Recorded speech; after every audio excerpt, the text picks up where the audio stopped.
அடுத்ததாக தேன். பல்வேறு முறைகளில் தேனை பற்றி நாம் பார்த்துள்ளோம். தேனிற்கு மிக சிறந்த மருத்துவ குணம் உள்ளது. ஏனென்றால் பல்வேறு வகையான பூக்களில் இருந்து கிடைக்கக்கூடிய தேனிற்கு ஒரு பெரிய கூட்டு பொருளாக இது செயல்படுகிறது.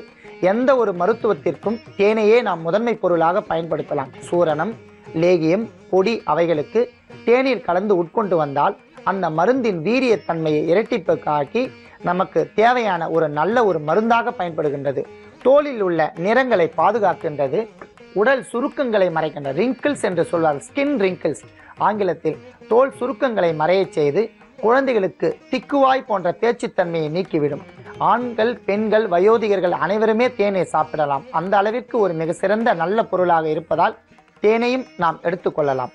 அன்பான நேயர்களே, சித்தர்கள் பெரும்பாலும் முன் அறிவிப்பின்றியோ அல்லது முன் யோசனைப்படியோ தான் செய்வார்கள். ஏனென்றால் சித்தர்கள் பெரும்பாலும் பழங்களை, ஒரு வகை பழங்களை நேரடியாக உட்கொள்ளலாம், ஒரு வகை பழங்களை சாறை உட்கொள்ளலாம், ஒரு வகை மூலிகைகளினுடைய சூரணத்தை சாப்பிடலாம் என்று அதனுடைய குணாதிசயங்கள், பௌதீக ரகசியங்களை அறிந்து அதன்படி செயல்பட்டார்கள்.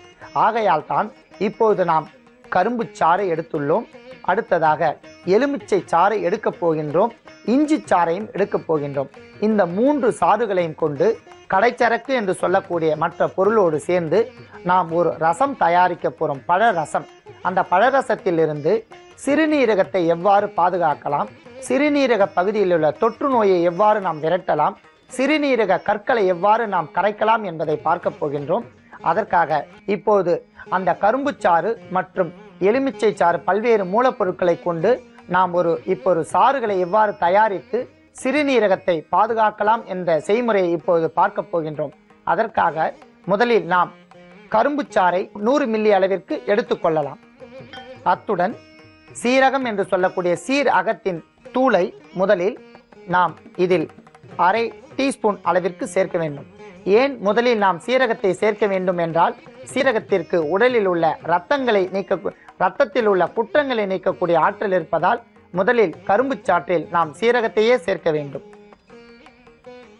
அடுத்ததாக நாம் சோம்பு என்று சொல்லக்கூடிய அந்த சோம்பிலிருந்து சூரணம் தயார் செய்து வைத்துள்ளோம். அந்த பொடியிலிருந்து அரை டீஸ்பூன் அளவிற்கு.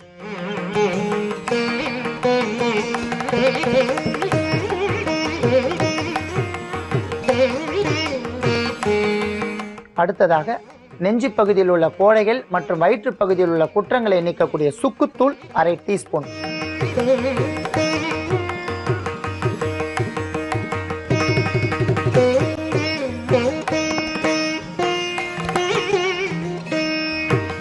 மணமூட்டக்கூடிய ஒரு பொருளாக இருக்கின்ற ஏலக்காயை நாம் ஒரு அரை டீஸ்பூன் அளவிற்கு ஏலக்காய் தூள் சேர்க்க வேண்டும்.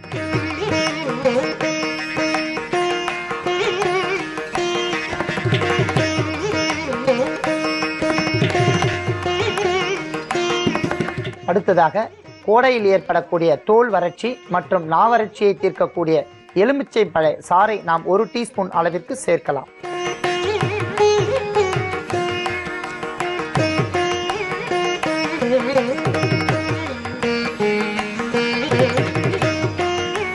செரிமானத்திற்கும் பல்வேறு வகையான வயிற்று நோய்களையும் கண்டிக்கத்தக்க உள்ள ஒரு சாறு இஞ்சி சாறு. இஞ்சி சாறு மேல் தோல் நீக்கிய இஞ்சி சாறையும் நான் சேர்க்க வேண்டும். 1 டீஸ்பூன் அளவிற்கு சேர்த்துக் கொள்ளலாம்.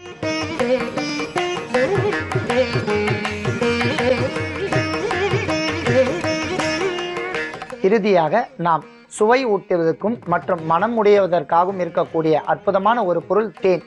தேனிற்கு மிக சிறந்த மருத்துவ குணம் உள்ளதால் தேனை 2 டீஸ்பூன் அளவிற்கு நாம் சேர்க்க வேண்டும்.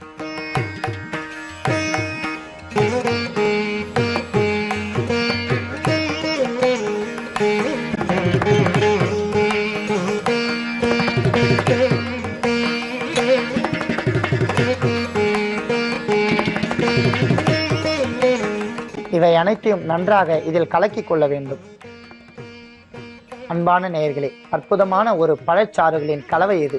எலுமிச்சம்பழச்சாறு மற்றும் இஞ்சி சாறு, முதன்மையாக கரும்பு சாறு, இவற்றுடன் சீரகத்தூள், சுக்குத்தூள், தேன், சோம்புத்தூள், ஏலக்காய் தூள், இவை அத்தனையும் கலந்த இந்த கலவையை தினந்தோறும் நாம் நண்பகல் வேலை, காலையில் அல்ல மாலையில் அல்ல, நண்பகல் வேலையில் மட்டுமே அருந்த வேண்டும். ஏனென்றால் அப்பொழுதுதான் உடல் உஷ்ணமடைந்து சிறுநீரகத்தில் உள்ள கற்கள் தோன்றும் வண்ணம் இருப்பதால் நாம் நண்பகல் வேளையில் தினந்தோறும் இதை 100 மில்லி அளவிற்கு குடித்து வந்தோமானால் உடலில் ஏற்படக்கூடிய